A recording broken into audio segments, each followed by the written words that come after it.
Namaste, welcome to Edu9 Career Guidance, Josh Innovations Private Limited, Edu9 Overseas Consultancy. So, ఎవరైతే విద్యార్థులు 2025-26 కి సంబంధించి diploma courses చేయాలనుకుంటున్నారో వాళ్ళకి సంబంధించి మాపప్ కౌన్సిలింగ్ సంబంధించిన నోటిఫికేషన్ అనేది ఇది తెలంగాణలో మనకున్న professor Jayashankar Telangana agriculture university నుంచి అయితే వచ్చింది. సో దీంట్లో క్రైటీరియా ఇచ్చారు, ఎలాగా సెలెక్ట్ చేస్తారు అండ్ డాక్యుమెంట్ వెరిఫికేషన్స్ కోసం డాక్యుమెంట్స్ ఏం తీసుకువెళ్ళాలి, ఇంపార్టెంట్ ఇన్స్ట్రక్షన్స్ కూడా చెప్పారు, అవన్నీ కూడా చెక్ చేద్దాం. ఓకేనా, మనకి mop up counselling schedule for admission into various diploma courses for academic year 2025-26. So mop up counselling సంబంధించిన అప్డేట్ ఇది. ప్రొఫెసర్ జయశంకర్ తెలంగాణ అగ్రికల్చర్ యూనివర్సిటీలో 3 డిప్లొమా కోర్సెస్ అయితే ఆఫర్ చేస్తున్నారు. డిప్లొమా ఇన్ అగ్రికల్చర్ ఇది వచ్చేసి మనకి 2 years, diploma in organic agriculture 2 years and diploma in agriculture engineering ఇది వచ్చేసి మనకి 3 years. అకాడమిక్ ఇయర్ వచ్చేసి 2025-26 మొత్తం ఇంగ్లీష్ మీడియంకి సంబంధించిందండి. ఓకేనా, సో ఎవరైతే ఈ పార్టీకే ఆన్లైన్ అప్లికేషన్ సబ్మిట్ చేస్తుంటారో వాళ్ళు మాత్రమే అర్హులు ఈ కౌన్సిలింగ్లో పార్టిసిపేట్ చేయడానికి. టైం వచ్చేసి మనకి 12వ తారీఖు ఆగస్ట్ 2025 ట్యూస్డే 10 గంటల వరకు మనం వెళ్లాల్సిన అవసరం ఉంటుంది. అడ్రస్ కూడా చెప్తాను. ఏ కేటగిరీస్ వెళ్ళాలి అంటే ఆల్ కేటగిరీస్ అండి, both non rural, rural candidates కూడా అటెండ్ అవ్వాల్సిన అవసరం ఉంటుంది.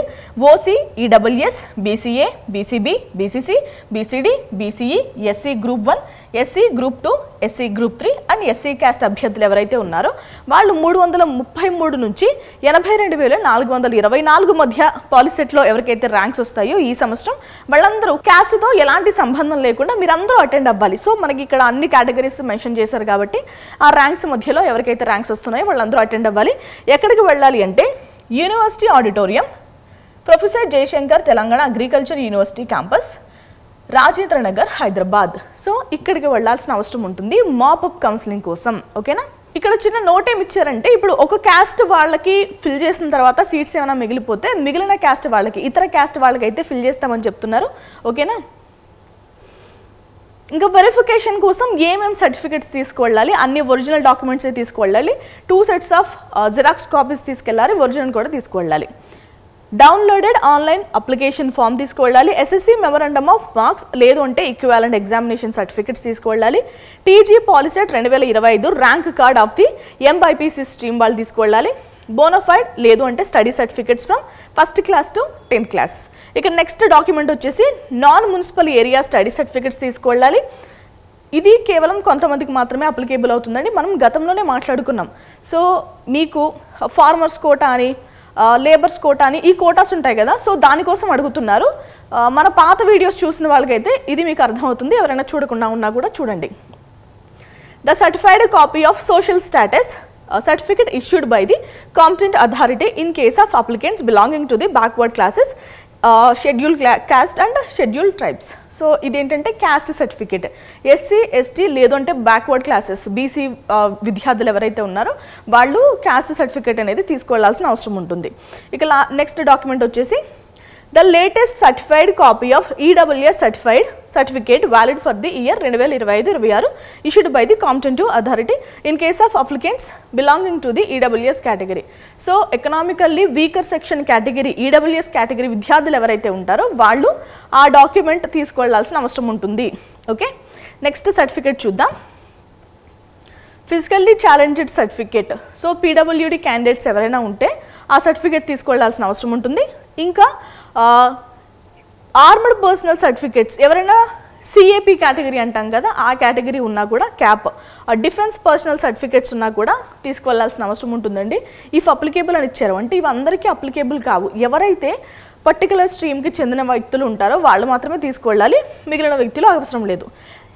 National cadet corps NCC certificate. So మీలో ఎవరైనా ఎన్సీసీ విద్యార్థులు ఉంటే ఎన్సీసీ సర్టిఫికేట్ కూడా తీసుకువెళ్లాల్సిన అవసరం ఉంటుంది. ఎందుకంటే ఎన్సీసీలో వచ్చిన గ్రేడ్ ప్రకారం కూడా మనకి కాస్త మార్క్స్ యాడ్ చేయడం లేదంటే సీట్స్ ఇవ్వడం కొంతమంది రిజర్వ్ చేసి పెడతారు, సో అలాంటివి బెనిఫిట్స్ కూడా ఉంటాయి. Sports and game certificate form 1, form 2, form 3, form 4. So ఎవరి దగ్గర ఏ సర్టిఫికేట్ ఉంటే ఆ సర్టిఫికేట్ తీసుకువెళ్ళండి. ఇక చివరిది వచ్చేసి రెసిడెంట్ సర్టిఫికేట్. ఓకే, అంటే రూరల్ నాన్ రూరల్ ఈ కేటగిరీస్, లోకల్ నాన్ లోకల్ కోసం అయితే రెసిడెంట్ సర్టిఫికేట్ కూడా తీసుకువెళ్లాల్సిన అవసరం ఉంటుంది.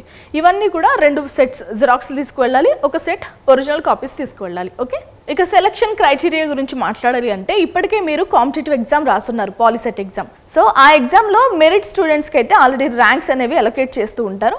సో ఆ ర్యాంక్స్ ఆధారంగా తీసుకుంటారు. ఓకే రైట్, ఇక సెలక్షన్ క్రైటీరియా ఎలా ఉంటుంది అంటే ఇప్పటికే మీరు పాలిసెట్ ఎగ్జామ్ అయితే రాస్తున్నారు కదా, మీకు ఆ మెరిట్ ఆధారంగా తీసుకుంటూ ఉంటారు అభ్యర్థుల్ని. ఇఫ్ ఇన్ కేస్ ఎక్కడైనా టైఅప్ కనుక జరిగితే మీకు బయాలజీలో ఎన్ని మార్క్స్ వచ్చినాయి, ఫిజిక్స్లో ఎన్ని వచ్చినాయి, కెమిస్ట్రీలో ఎన్ని వచ్చినాయి అని టాలీ చేస్తుంటారు. సో ఫస్ట్ ప్రయారిటీ బయాలజీకి కదా, బయాలజీలో ఎవరికి ఎన్ని ఎక్కువ వచ్చినా చెక్ చేస్తారు, వాళ్ళకైతే సీట్ అలొకేట్ చేస్తారు. లేదు అప్పుడు కూడా టైఅప్ అయింది అనుకోండి, మీలో ఎవరు పెద్దవాళ్ళు డేట్ ఆఫ్ బర్త్ చూస్తారు. సో మీలో ఏ అభ్యర్థ బి అభ్యర్థ పెద్ద వ్యక్తి చూస్తారు. సో ఏ అభ్యర్థి పెద్ద వ్యక్తి అనుకోండి, అప్పుడు ఆయనకి సీట్ ఇస్తారు. లేదు అక్కడ కూడా టై అయింది అనుకోండి, మీరు ముందు జరిగిన హయ్యర్ ఎగ్జామినేషన్స్లో ఎంత పర్సెంటేజ్ వచ్చిందో చూస్తారు. సో దాని ఆధారంగా అయితే సీట్స్ అనేవి అలొకేట్ చేస్తారు. ఇంకా ఫీజెస్ ఎలా ఉంటాయి అంటే మనం ఫీజెస్ అనేవి వన్స్ అడ్మిషన్ అనేది మనకు కన్ఫర్మ్ అయినప్పుడే పే చేయాల్సిన అవసరం ఉంటుంది. యూనివర్సిటీ పాలిటెక్నిక్స్లో చేస్తే కనుక 19,645 రూపాయలు పే చేయాలి. అఫిలియేటెడ్ పాలిటెక్నిక్ కాలేజెస్లో అయితే 24,000 రూపాయలు అయితే పే చేయాలండి. ఇంకా హాస్టల్కి, మెస్కి ఇతర ఛార్జెస్ అనేవి ఎక్స్ట్రా ఉంటాయి. ఇవి కేవలం మాత్రం ట్యూషన్ ఫీజు గురించే మాట్లాడుతున్నారు. ఇంకా ఎవరైతే మనకి అడ్మిషన్స్ క్లోజ్ అవ్వడానికి మొత్తం ప్రాసెస్ అయిన తర్వాత కూడా ఒక 2-3-4 డేస్ అనేది మనకి టైం ఉంటుంది. ఆ టైంలోపు కనుక మీరు సీట్ క్యాన్సిల్ చేసుకుంటే ఏవైతే ప్రాసెసింగ్ ఫీజు మనం 2,000 పే చేస్తామో దాన్ని మాత్రం వాళ్ళు తీసుకుని ఈ ఫీజెస్ ఏదైతే పే చేస్తామో అది రిటర్న్ ఇస్తారు. ఓకే, లేదు ఇంకో కండిషన్ ఏంటంటే after the closure of admissions close అయిపోయిన తర్వాత మీరు సీట్ కానీ క్యాన్సిల్ చేసుకుంటే మీరు పే చేసిన డబ్బులు ఏవి కూడా తిరిగి రావు. ఓకే, సో ఇదండి మాపప్ కౌన్సిలింగ్కి సంబంధించి డిప్లొమా విద్యార్థులకి సంబంధించిన ఇంపార్టెంట్ అప్డేట్స్ ఇవన్నీ. సో ఎవరైతే పార్టిసిపేట్ చేయాలనుకుంటున్నారో వాళ్ళు జాగ్రత్తగా ఏం డాక్యుమెంట్స్ కావాలో చూడండి.